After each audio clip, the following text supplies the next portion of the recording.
Gel electrophoresis one of the most important topic आपके biotechnology principle and processes वाले chapter का। हर साल इससे क्वेश्चंस आते ही आते हैं, चाहे वो लॉन्ग फॉर्म में आए फिर वो शॉर्ट फॉर्म में आए।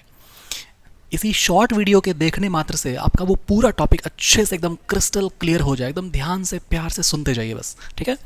तो जैसा कि बायोटेक्नोलॉजी के बारे में हम लोग जानते हैं कि बायोटेक्नोलॉजी का मीनिंग हुआ कि कोई डिजायर्ड डीएनए, जो डीएनए आप चाहते हो, इस डीएनए को आपने क्या किया, आपको किसी होस्ट में आपको भेजना है। तो ये डीएनए डायरेक्टली किसी होस्ट में नहीं जाएगा, आपको किसी वेक्टर की ज़रूरत पड़ेगी। आपने किसी वेक्टर को इस डीएनए के साथ जोड़ दिया, फिर उसके बाद इस होस्ट में इसको ट्रांसफर कर दिया। ये होता है ओवरऑल बायोटेक्नोलॉजी का मीनिंग। अब इसमें आप जैसे ही वो डिजायर्ड डीएनए आप निकालते हो तो डीएनए आइसोलेट करने के बाद आप उसको कट करते हो, रिस्ट्रिक्शन एंजाइम से आप कट करते हो। जब आप कट कर दिए डीएनए को तो डीएनए फ्रैगमेंट्स बन गया, बहुत सारा फ्रैगमेंट्स बन गया डीएनए। अब ये कटा हुआ डीएनए को आप सेपरेट करोगे ना, कैसे आप सेपरेट करोगे? तो यहां पर आपका टेक्निक आता है जिसका नाम है इलेक्ट्रोफोरेसिस।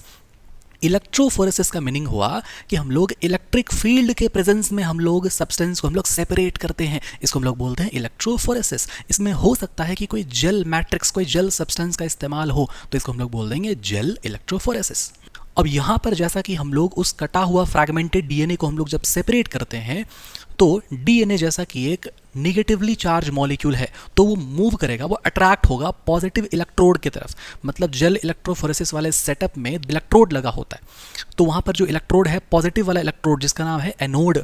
तो डीएनए क्योंकि एक निगेटिवली चार्ज मॉलिक्यूल है वो एनोड की तरफ वो अट्रैक्ट होगा। इस दौरान जो हमारा एगारोस जेल था वो प्रोवाइड करता है सीविंग इफेक्ट। अब ये क्या होता है सीविंग इफेक्ट? तो अब सीविंग मतलब होता है चालनी चालना। अगर आप चालनी चालोगे, आटा को अगर आप चालोगे चालनी में, तो हो सकता है कि बड़ा बड़ा कंकड़ पत्थर अगर होगा तो वो चालनी में ही वो अटक जाएगा और जो फाइन आटा मॉलिक्यूल होगा वो चालनी से नीचे चला जाएगा। तो अगर आपके आई के रेफरेंस में अगर लिया जाए तो जो बड़ा मॉलिक्यूल पत्थर वाला है वो आपके आई से बहुत क्लोजर है, लेकिन जो स्मॉल फाइन मॉलिक्यूल ऑफ आटा है वो आपके आई से बहुत ज़्यादा दूर है।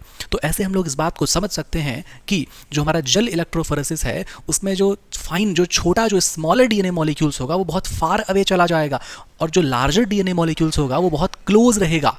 और इस एगारोस जेल का जो सोर्स है वो है सी वीड। अब इस सेपरेटेड डीएनए फ्रैगमेंट को आप खुली आंखों से आप नहीं देख पाओगे, इसलिए इसको स्टेन करना पड़ेगा। आप स्टेनिंग करते हुए कंपाउंड से जिसका नाम है इथिडियम ब्रोमाइड, कई बार क्वेश्चन में लिखा होता है ईटीबीआर मतलब इथिडियम ब्रोमाइड। अब इस स्टेन्ड डीएनए फ्रैगमेंट को आप यूवी रेडिएशन के एक्सपोजर में आप देखोगे तो आपको दिखाई देगा bright orange band of DNA. और फाइनली हम लोग उस जेल इलेक्ट्रोफोरेसिस वाले सेटअप में से हम लोग उस डीएनए को हम लोग कट आउट करके उस जेल पीस से अलग कर लेते हैं, जिस स्टेप को हम लोग बोलते हैं इल्यूशन।